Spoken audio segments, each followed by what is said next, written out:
Hello students, welcome to BTech first year physics course.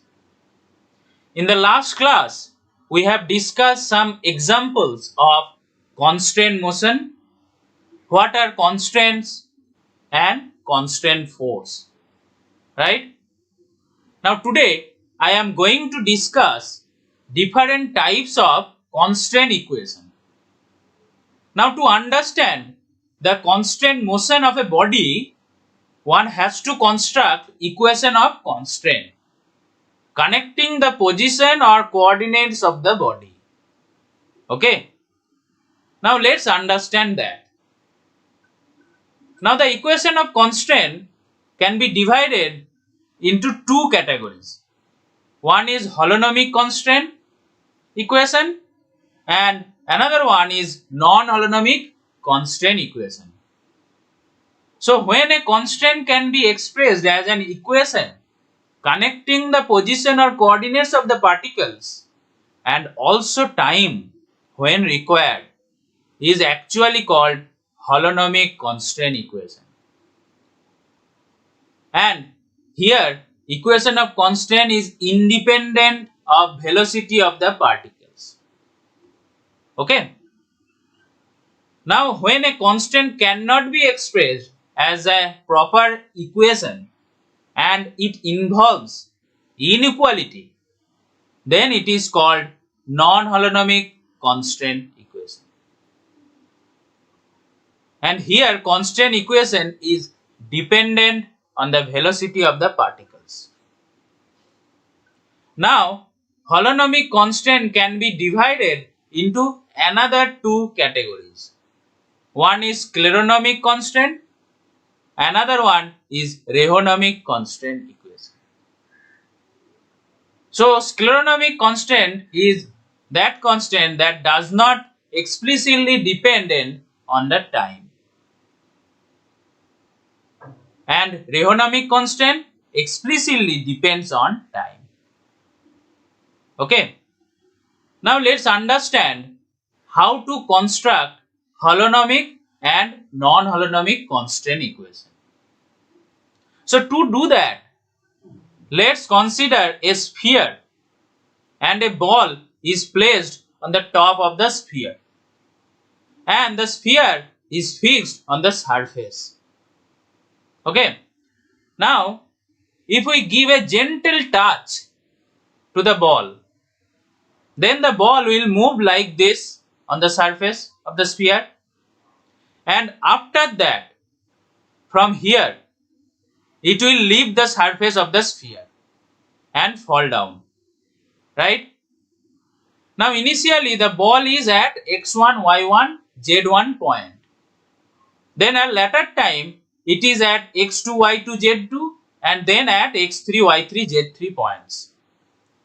Now to follow the spherical surface, the ball's positions have to satisfy this equation, which is called equation of sphere, right?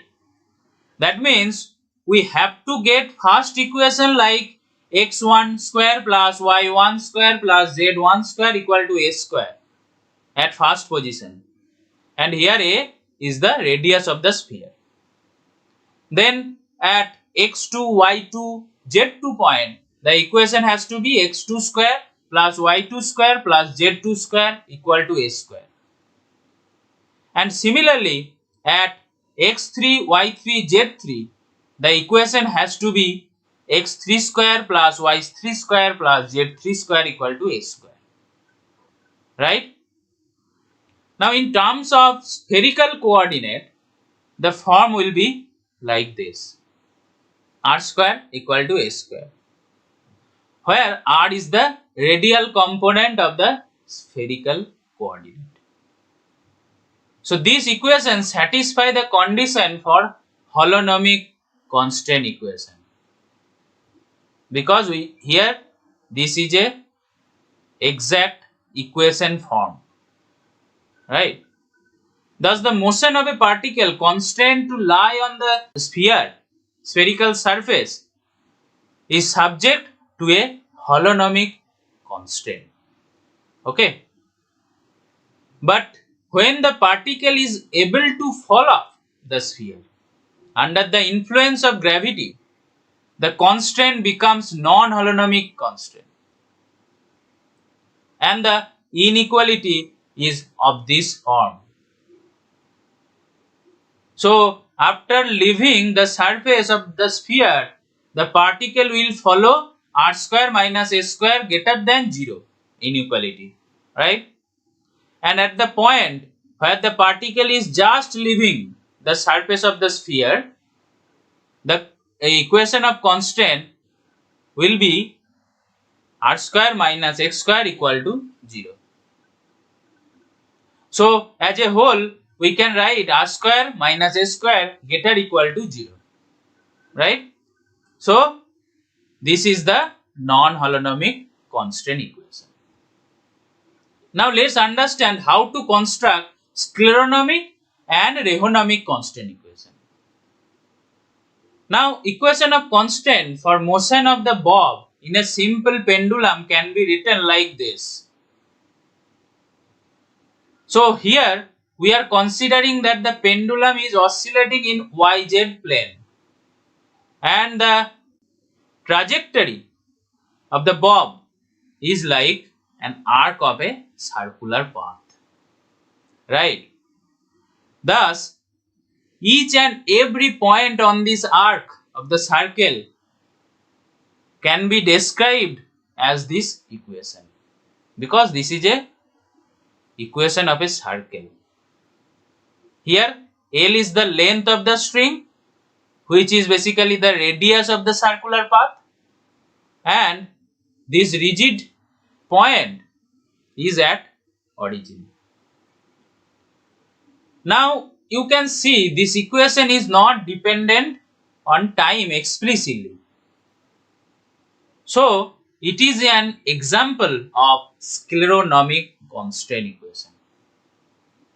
Now if the point where the string of the pendulum is attached to the rigid support oscillates with a frequency omega 0, then the equation will be modified like this. Here y position of the point is changing with time with frequency omega 0, right?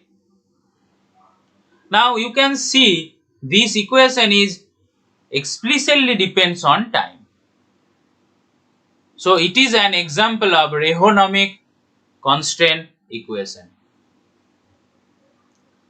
Now let's understand that what is the importance of constraint equation. So in this case, we have obtained this constraint equation, right? Now here the position of the ball on the sphere can be described only by theta and phi components in spherical coordinate. Okay? And in this case, the position of the bob can be described by theta component only. So this is the advantage. In Cartesian coordinate, we require x, y and z component, 3 coordinates, to specify a position of the particle in constraint motion. But if we do coordinate transformation depending on the symmetry in the system, then we can specify the trajectory of the particle by less number of coordinates. Okay. These coordinates are called generalized coordinates. So in this problem, the generalized coordinates are theta and phi. And here in this problem, generalized coordinate is theta. Thus, we can conclude, if we impose constraint on a mechanical system, we can reduce the number of coordinates required to describe its motion. And in this way, we can simplify the mathematical description of its motion. That we will discuss in the next class, the mathematical analysis. Okay. So today I am ending here.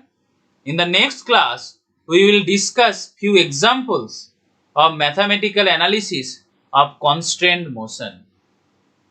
Okay. So thank you for attending this lecture. See you in the next class.